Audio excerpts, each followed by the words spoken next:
Waifu shirt. What's up, otakus? It's that time again. It's time for another hype train. The 2021 fall anime hype train is here. For those of you who don't know, the hype train is when I take the 5 anime next season that I am most looking forward to and I let you know what they are.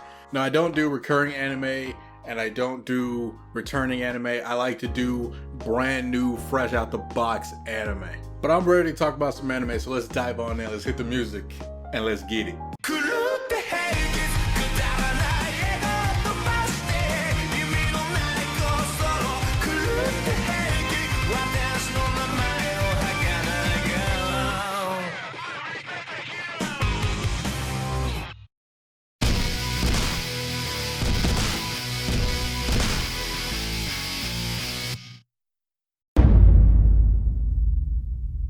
Coming in at number 5 is Tact OP Destiny.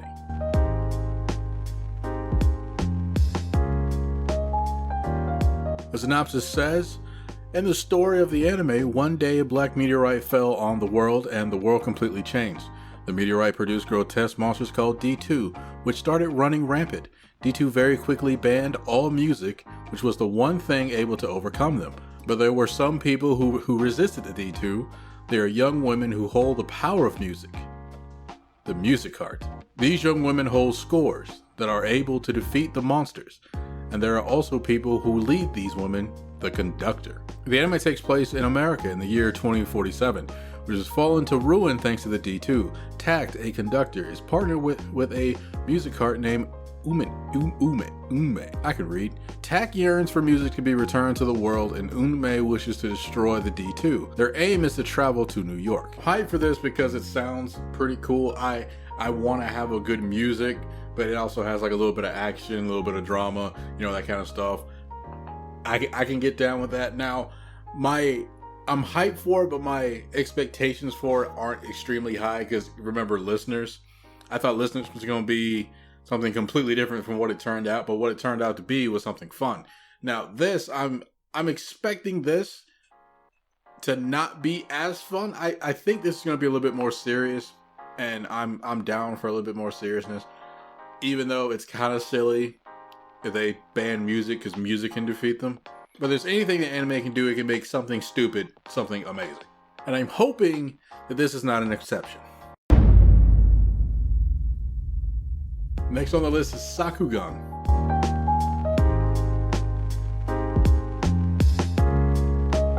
The synopsis says, far in the future, the human beings were pushed into the deep underground world called Labyrinth, and they are living shoulder to shoulder. The Labyrinth has several colonies with severe settings, such as one having an insanely high temperature, while another is full of gold and silver.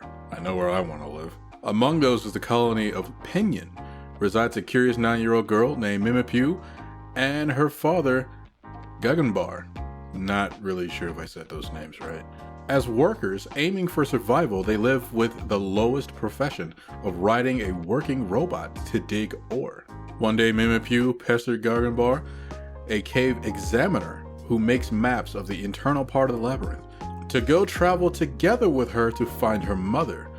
As a marker, Gaganbar holds the most dangerous yet attractive profession. One step outside the colony is already deemed to be a dangerous area, and meeting a huge mysterious creature that loiters the cave. One's chance of living will be cut down to 5%. Since it is a dangerous racket to explore the unknown world, the map they hold is valuable and can be sold at a high price. However, is the price for their curiosity higher? What could be the cruel truth that is hidden among them? What awaits at the end of the test? And this travel story between a father and a daughter surrounds adventure and family love. I have this on my hype train because I'm just a sucker for father-daughter anime. I'm just a sucker for it. I think it'll be like a fun adventure-y type anime, and I'm 100% down for a fun adventure between a father and a daughter. Next on the list, Senpai ga Uzai Kohai no Hanashi, or My Senpai is Annoying.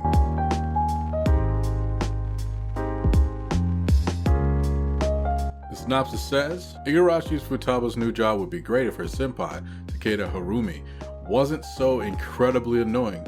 Futaba hates his laugh, she hates how big he is, and she really hates that he treats her like a little kid. Just because Futaba is short and looks young doesn't make her a kid. And just because she spends so much time with Takeda doesn't mean that she sees him as anything but an annoying senpai. Or does she? I'm not gonna lie, this is literally here because I like I like cute things, alright?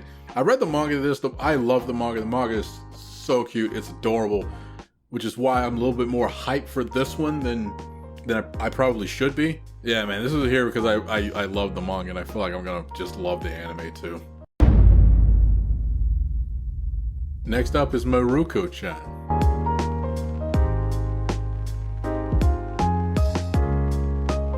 Synopsis says, Miko is a typical high school student whose life turns upside down when she suddenly starts to see gruesome and hideous monsters.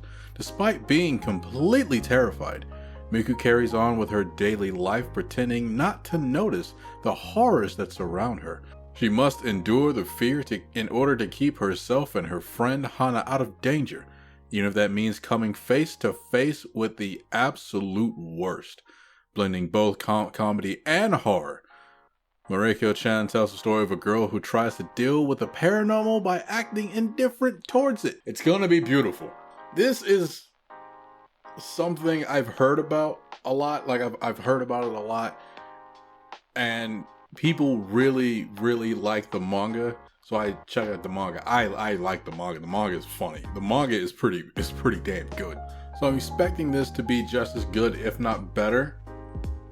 I hope they can convey the actual comedy aspect of it. It's a weird mix that actually works, and I can't wait to check this out.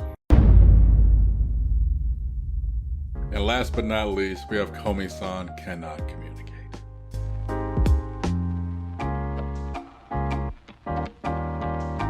The synopsis says, it's Shoko Komi's first day at the prestigious Itan Private High School, and she has already risen to the status of the school's Madonna.